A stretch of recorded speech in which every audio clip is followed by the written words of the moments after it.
question number 5. Wow, each question scenario is getting longer and longer.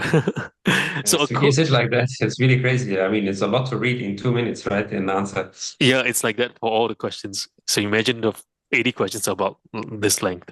Yeah. So Mm. I'm going to show you a simple technique is to read from the back to the front, or the first sentence at the front, the last few sentences at the back. The middle portion is just mainly content. So for example, if I'm going to read this, I'll just look at the last sentence first, right? I can't imagine what my life is going to be like when I no longer walk through the front doors of the school each morning. What should a coach do? Okay, so I know that this is roughly what the state is. Now, let me read from the start. A coach recently began working with a client to help them plan for retirement. The client is a well-respected teacher who has taught for 30 years at the local elementary school. Then, everything here is the content, so I can read faster. The client consistently arrives highly prepared and organized coaching sessions, routinely reporting progress between sessions and identifying specific topics to focus on during coaching conversations. The client shares that they are looking forward to retirement, but they discuss their retirement plans in a very matter-of-fact way. During the current session, the client shares that they have 2 weeks left before the retirement begins. They would like to focus on a few remaining plans they need to make. And suddenly the client begins to cry and says, I spent half my life at this school. I adore my students and my colleagues are my best friends. I can't imagine what my life is going to be like when I can no longer walk through the front doors of the school each morning. What should a coach do? Okay, so it feels there's like emotions again, like the trust and safety thing. But here, something else is emerging as well in this moment. And you notice that there's a shift because there's a routine that the client is doing, but now the client has 2 weeks left for retirement, very much like your 2 weeks left before going back to work. Okay. Right. So there's 2 weeks left before retirement, just 2 weeks left. So what competency could this be?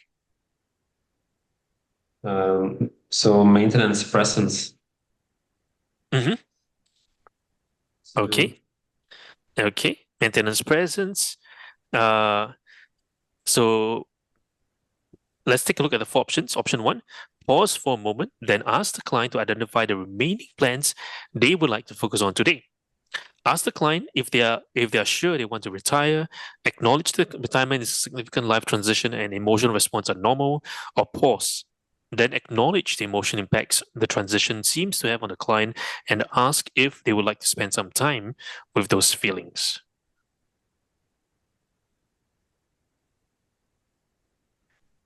Okay, so if we look at competency number 5 on presence, which one would be the best in presence? So in presence, we always have these keywords, like I remaining mean, it's folk. either 3 or 4. So that's obvious, right? Yeah. Okay, so it's either 3 or 4. Which one would be the most appropriate? I mean, in the other one, the similar answer 4 was not the best. So I think 3 might be the best. 3 might be the best. Okay. Let's see. Number 3, it says is acknowledge retirement is a significant life transition and emotional response are normal. This is usually what a therapist or a career advisor or emotional person would, a psychologist may respond. They would just tell you, hey, it's okay, it's okay. Hey, Misha, it's okay. 2 weeks time, when going back to work, you'll feel the stress. Everybody feels the stress. Everyone feels the stress. You feel the stress. I feel the stress. Everyone feels the stress. So I put myself in the client's shoe. If today the coach is telling me this, how would I feel? And which response would I prefer? So the better options between these two would be option 4. Because option 4 talks about the emotion impacts of the transition first and asks if they like some time to spend. Because the keyword was the client begins to cry. There's a certain emotion outburst that's happening for the client. There's a significant shift. So I want to pause, acknowledge that impact the emotional impacts the transition have seemed on the client, and then ask if they like to spend some time with those feelings. So there's a few parts here. Pause, acknowledge how they like to go, right? So this is to do with competency number 5, which is presence. And why is that so? Because there's this thing about managing emotions, demonstrate confidence, and then also remaining focused, empathetic, and responsive to the client in that moment. Okay, so why is that so? Okay, so let's go through here. Okay, now there's this idea of this whole of a person where pausing and acknowledging are the key words here. Pausing, acknowledging the impact of this, of the emotional impact of the transition it makes, because we want to show empathy and responsiveness for presence. We also want to show that we can manage strong emotions such as crying, anger, or sometimes maybe there may issues the client may raise up. They may have certain things that they are not able to say fully.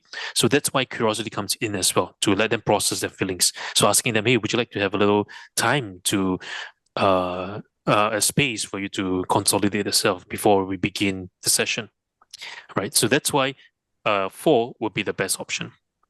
I mean, the ask the client to identify, that's also Not good.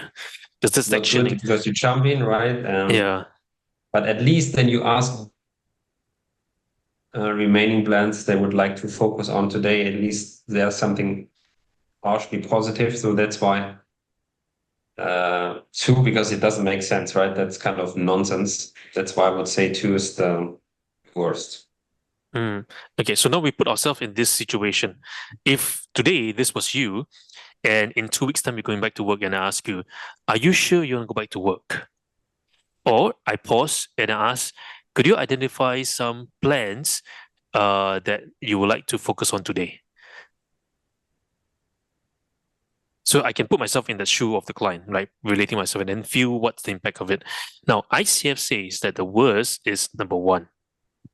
Even though number 2 sounds not so nice, like, are you sure you want to retire? Are you sure you want to go back to work? You know, it to me, from the cultural standpoint, if I'm in Asia, right, this number 2 may feel a little bit more worse than number 1. Yeah. Yeah. The now, but ICF decides that number 1 may be the worst again because of this idea of identifying the plans. That means you skip the acknowledgement and you go straight into wanting to do the coaching agreement, what you want to work on today, what you want to focus on today. That means I ignore the client's feelings. So I could see how number 2, there's a element of the client's feelings because of the retirement issue. But number 1, nothing about retirement. It's all about what you want to focus on today. So number 1 is so focused on the task that Ignore what his feelings kind of. Yeah. So between number 1 and number 2, if I look at it from that perspective, like which is acknowledging the feelings, which is just ignoring the feelings, and which is just going to the next steps of the coaching conversation, then number 1 seems to be that way compared to number 2. Mm-hmm. Yeah. So you find that actually the tricky thing is in the whole credentialing exam, it has to do with the worst action, because it sounds like these 2 are quite worse, but the worser one would always be if I'm pushing my agenda rather than the client's agenda. Yeah. So notice, right? This one is the coach agenda, because the coach asked the client to identify the remaining plans. It's my agenda. But if I ask, are you sure you want to retire? It's still very much the client's focus, but it's not so nice in the way of expression. But if I compare 1 and 2, based on the logic of which one is more client focused versus the other one, then number 1 will be worse. Okay. I mean, with the ask the client to identify, that definitely sounds negative, yeah. Yeah. But for me, it sounded like the second is ignoring, the fact which, yeah. Yeah, but I see the point. It's really tricky. It's not so. Sometimes it's really very tight. Very, very close. Yeah, very, very close. But you see, notice the difference between the first one and the second one is this idea of what they want to focus on today, which means that I totally don't even talk about your retirement. I just jump straight to what you want to focus on today.